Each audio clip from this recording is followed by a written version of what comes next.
Hey guys, Gameboy3800 here. Once again, we're back in Forza Horizon 5, back at the La Selva Scramble, with our current leader, the Boss Trader 2 with its twin-turbo 5-liter engine.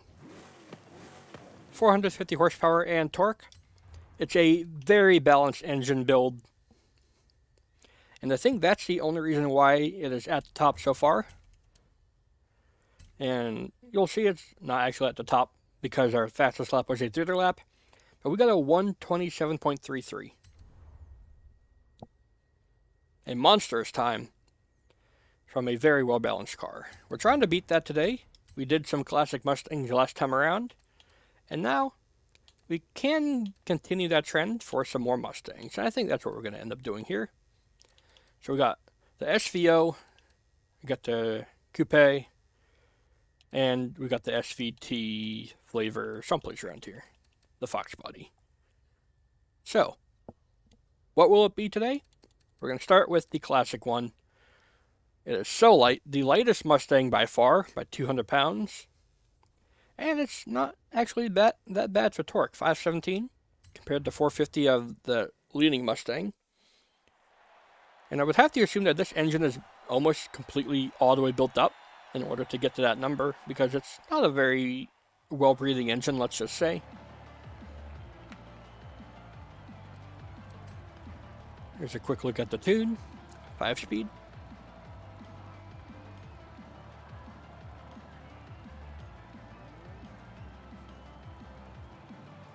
So the concern for this car is handling and grip. Because it's so light, will it get chucked around and lose control?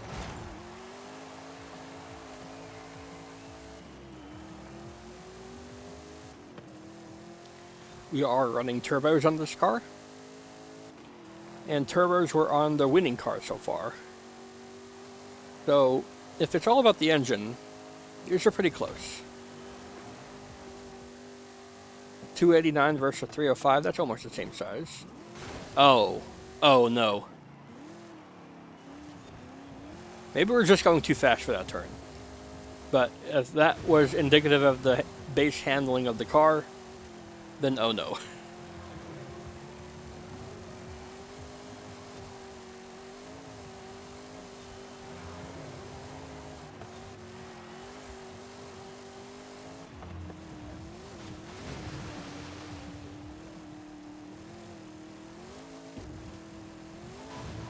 We're keeping a pretty even power band, even towards the top here. So the power is good. I just need to make sure I have the control.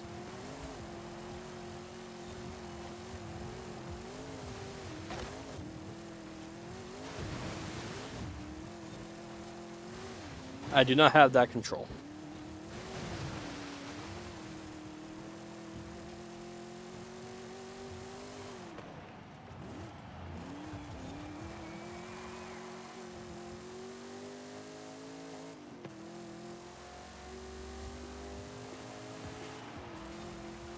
Good speed, we have great acceleration because we have the same horsepower and torque as that Challenger, but we weigh 400 pounds less. It's all about the handling. Do I have any? I have good handling on the road, actually, and I probably didn't even need to shift up to 5th there.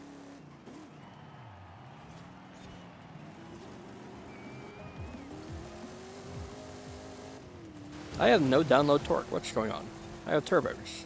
Turbos are supposed to be better for that. I did mess up that tight turn back there. This is true. I went too deep. So hopefully for the last lap I can regain that. But I also just don't have the plantedness that I would want in an off-road race car. I feel like anytime I go too tight on the steering, I'm going around.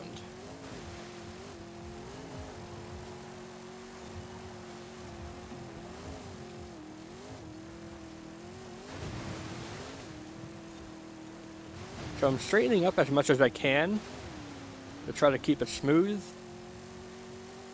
It's hard though.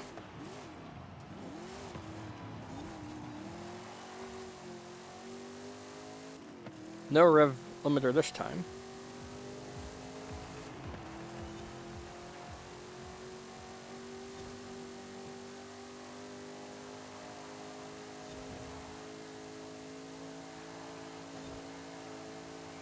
We just touched the limiter this time, only because I didn't want to shift up to 5th.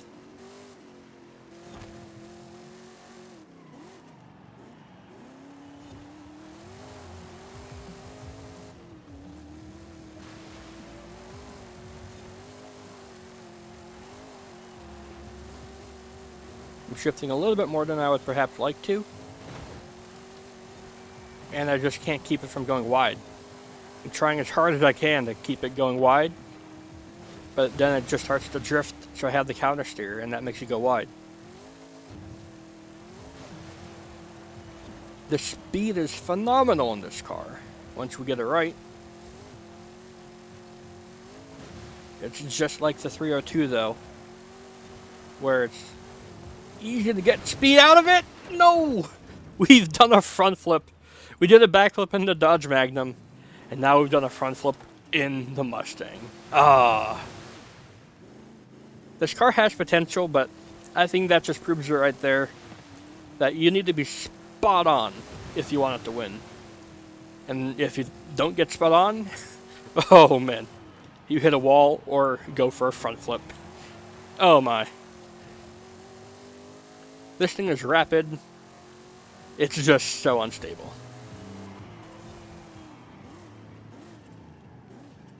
Give it up for the 65 Mustang. I gave it all it had, but that was too much.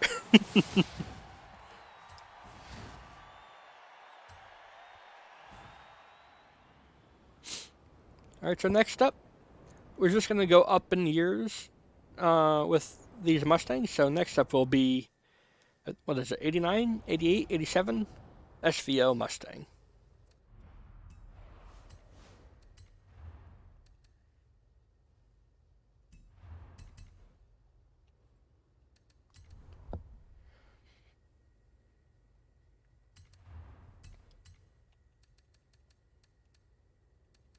'86. I didn't get any of the years right. Okay, so like I said at the beginning of the Ford starting, these engines are very different. Most of them are V8s, and we have had a V6 Buick go before, but this is a inline 4. Yep, inline 4 turbo. This was an extremely difficult car to build to the class. You can see here by the tires, they are stock width, or maybe one stage width only. So, much like the Dodge Dart Superstock, we may have quite the joyride in this car here. In fact, I'm going to lower the camber up front even more because we're stock width up there as well. I could not even get rear anti-roll bars. And I don't know why I didn't tune this bump stiffness. I guess I just didn't finish tuning this car. We are ready to go, for better or for worse, in our straight 4 turbo Mustang.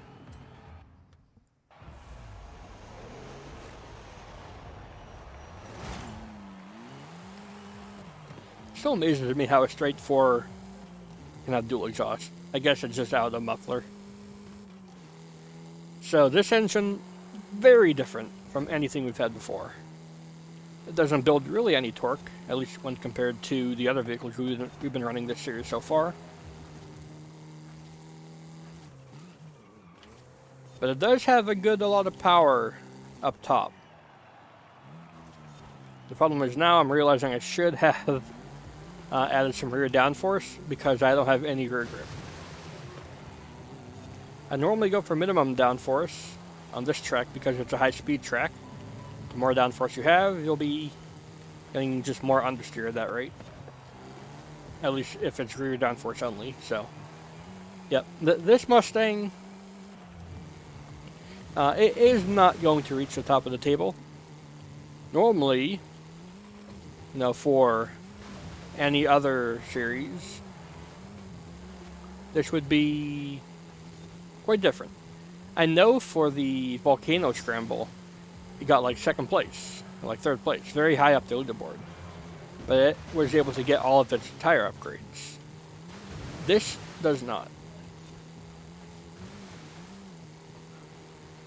because the engine has to get as close to 450 as it can, and that just leaves very little room for anything else.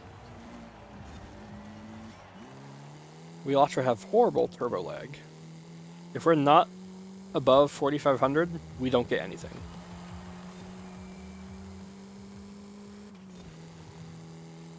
The speed, though, is good. It's a very lightweight car, this is true. Straight line speed should be a strong suit for this. It's just the grip. We saw through the high-speed turn, the Challenger came right back up on us, and that's not even the leading car. I keep forgetting to shift down to second because I'm so used to a V8 torque just carrying me through that.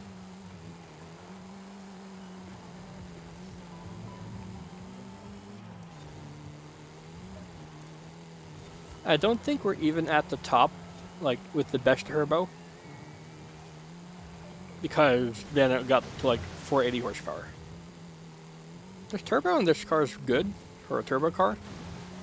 Normally, stock turbos, if you upgrade them, you just get absolutely nothing. So you're better off engine swapping. But this car, it's actually decent. Now here we are drifting wide again. We didn't hit any trees this time.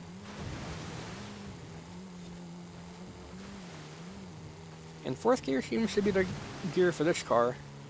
We're above that 4,500 RPM dead zone for the turbo. So we actually do pretty okay.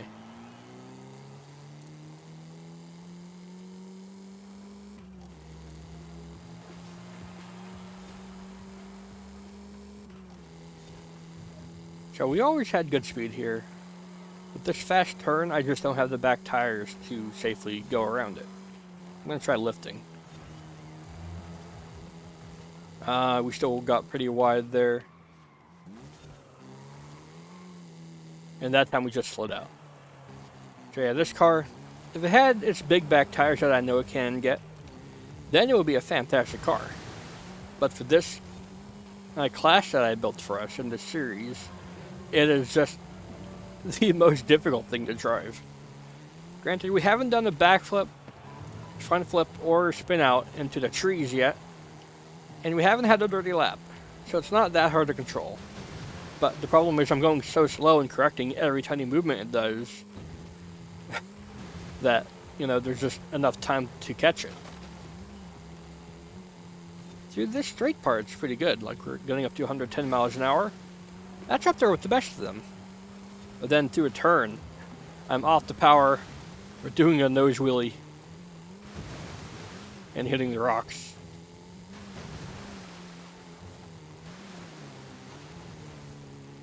You can see we're just getting carted everywhere but straight.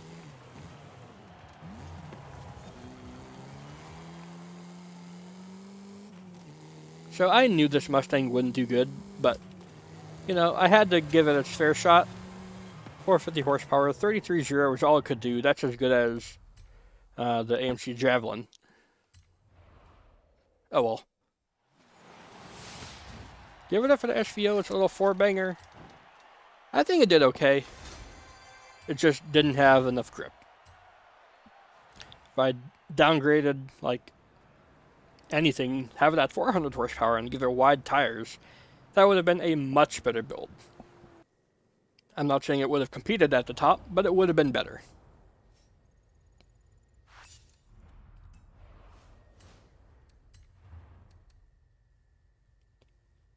And now, last up is going to be the 93 Mustang. Now this is going to be potentially good. Normally this 93 Mustang just sucks in anything it tries, but here we put a Pro Charger on it and maxed out the revs. So, if the 302 was anything to go off of, this should be pretty cool. Now I don't think we have as wide back tires as before, but we do have wider than the SVO. That's what's important. We have some tire widths, we have max revs. I'm going to go ahead and do this as well for this car. Give us as much contact patch as possible. And much like the SVO, I couldn't get on the rear sway bars. I'm going to give that as much ride height as I can. We actually don't have any aerodynamics because I think the rear wing on this car actually increases PI. I guess the stock wing is so bad that, you know, it needs any amount of help it can get. I don't know. I'm 94% sure this is a centrifugal supercharger. Yep, we are building boost all the way to the rev range. So this is a Pro Charger.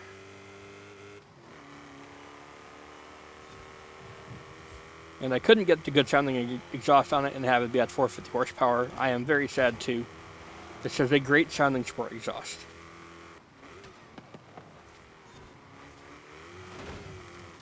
That's a big dent back there actually. That's a little bit of BeamNG.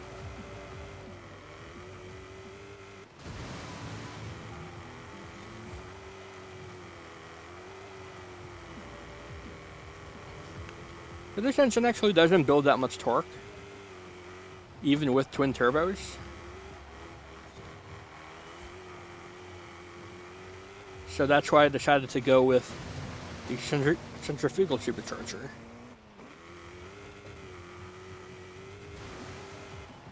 However, maybe I should have kept it naturally aspirated, because I am really missing having big back tires.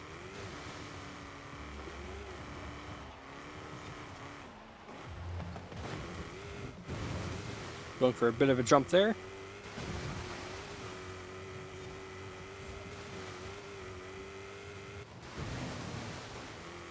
Yeah, going for not big back tires is hurting me. And you know what?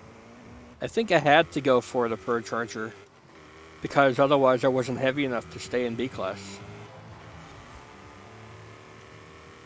It's a very difficult car to build to, at least with this specific rule set.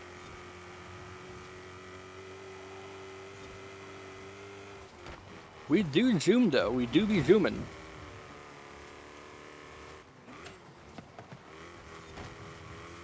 We are very fast, but we have no rear grip, we have no rear wing.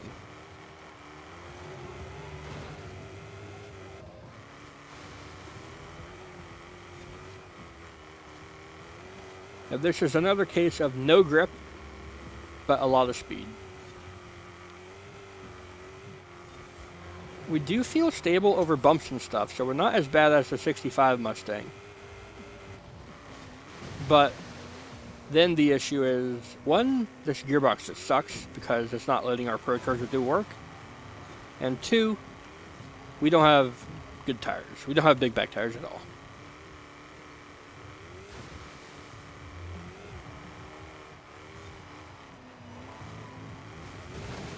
Ah, man. Even really trying to keep it stable, can't keep the back end from just saying, hey, to the trees, you know? We do climb really good up the hill. That's because we're at the top of the rev range where the Pro Charger is working really good. It's just everywhere else.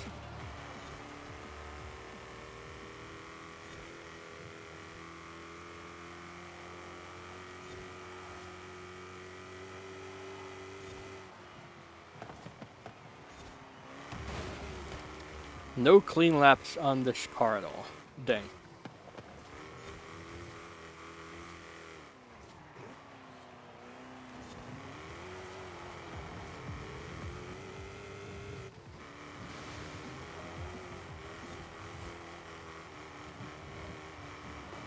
Yeah, this car just wants to go around every single corner. I am counter steering as hard as I can around every single turn. And I'm only just able to keep the nose going in the right direction.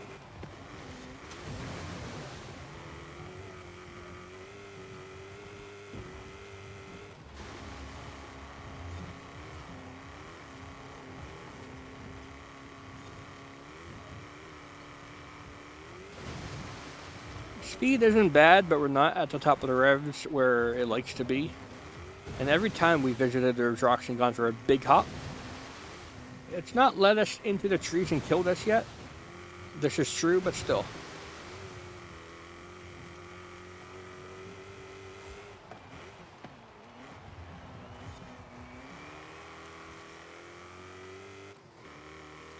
Oh, there's a decent corner exit there.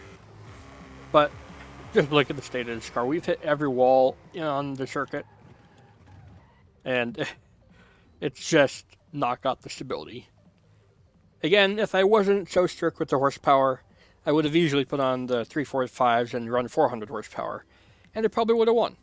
But not this time.